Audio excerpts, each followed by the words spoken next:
अस्सलाम वालेकुम रहमतुल्लाह। वो कहते हैं ना, मर्ज बढ़ता गया जूं जूं दवा की। ਇਹੀ ਹਾਲ ਸਾਡੇ ਅੱਜ ਕੱਲ੍ਹ ਦੇ ਨੌਜਵਾਨ ਤਬਕੇ ਦਾ ਵਾ। ਸਕੂਲਾਂ 'ਚ ਪੜ੍ਹਨ ਜ਼ਰੂਰ ਜਾਂਦੇ ਆ, ਤਰਬੀਅਤ ਤੋਂ ਬੜੇ ਦੂਰ ਆ। ਇਹਦੇ ਵਿੱਚ ਉਸਤਾਦਾਂ ਦਾ ਕਸੂਰ ਕੋਈ ਨਹੀਂ ਹੈਗਾ, ਕਿਉਂਕਿ ਉਹਨਾਂ ਨੂੰ ਜਿਸ ਰੂਲਸ ਐਂਡ ਰੈਗੂਲੇਸ਼ਨ 'ਚ ਬੰਨਿਆ ਹੋਇਆ ਨਾ, ਉਹਦੇ ਮੁਤਾਬਕ ਉਹ ਇਹ ਕਹਿੰਦੇ ਆ ਕਿ ਇਹ ਆਉਣ ਅਤੇ ਜਾਂ ਅਸੀਂ ਆਪਣਾ ਟਾਈਮ ਪੂਰਾ ਕਰੀਏ ਅਤੇ ਜਾਈਏ। ਕਿਉਂਕਿ ਜੇ ਅਗਰ ਤੁਸੀਂ ਤਾਲਬ ਇਲਮ ਨੂੰ ਮਾੜੀ ਜਿਹੀ ਸਰਜ਼ਨਸ਼ ਕਰ ਦਿੱਤੀ ਤਾਂ ਅਗਲੀ ਸਾਈਡ ਤੋਂ FIR ਤਿਆਰ ਖੜੀ ਆ ਅਤੇ ਉਸਤਾਦ ਕੋਲ ਮਾफ़ੀ ਵੀ ਮੰਗਵਾਉਣੀ ਪੈਂਦੀ ਆ।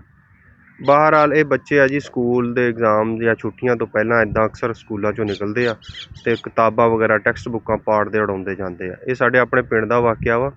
ਪਿਛਲੇ ਸਾਲ ਅਸੀਂ ਫੜੇ ਸੀ ਬੱਚੇ, ਉਹਨਾਂ ਨੂੰ ਰੋਕਿਆ ਸੀ। ਉਹਨਾਂ ਨੇ ਟੈਕਸਟ ਬੁੱਕਾਂ ਪਾੜ ਕੇ ਉਡਾਈਆਂ। ਉਹਦੇ ਵਿੱਚ ਅਹਾਦੀਸ ਮੁਬਾਰਕਾ, ਆਇਤ ਕੁਰਾਨੀ। ਸਾਡੇ ਪਿੰਡ ਦੇ ਬੰਦੇ ਸੀ, ਰੋਡ ਦੇ ਉੱਤੇ ਖੜ੍ਹ ਕੇ ਅਸੀਂ ਉਹਨਾਂ ਕੋਲ ਚੁਗਿਆ ਵੀ, ਕੁਛ ਚੁਕਾਇਆ ਵੀ।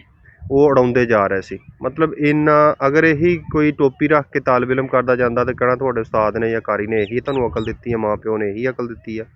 ਬਹਰਹਾਲ ਬੱਚੇ ਬੱਚੇ ਹੁੰਦੇ ਆ, ਇਹਨਾਂ ਨੂੰ ਅਗਾਹ ਕਰਨਾ ਚਾਹੀਦਾ, ਪਿਆਰ ਮੁਹੱਬਤ ਨਾਲ ਸਮਝਾਉਣਾ ਚਾਹੀਦਾ।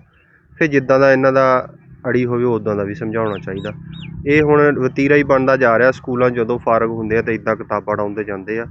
ਬੇਸ਼ੱਕ ਇਹ ਖੁੱਲ੍ਹੀ ਬੇਹੁਰਮਤੀ ਆ ਆਪਣੇ ਸਕੂਲ ਦੇ ਨਿਜ਼ਾਮ ਦੀ ਵੀ ਅਤੇ ਉਹਨਾਂ ਕਿਤਾਬਾਂ ਦੀ ਵੀ ਅਤੇ ਇਸ ਇਲਮ ਦੀ ਵੀ, ਜਿਸ ਤੋਂ ਤਰਬੀਅਤ, ਉਹ ਕਹਿੰਦੇ ਨਾ ਵੀ ਅਕਲੋਂ ਖੂਨੋਂ ਖੂਹ ਖਾਲੀ। ਹੁਣ ਪੜ੍ਹਦੇ ਜਾ ਰਹੇ ਆ, ਕਿਤਾਬਾਂ ਦੇ ਬਸਤੇ ਭਾਰੇ ਹੋ ਗਏ ਆ, ਤਰਬੀਅਤ ਕੋਲੋਂ ਖਾਲੀ ਹੋਈ ਜਾਂਦੇ ਆ।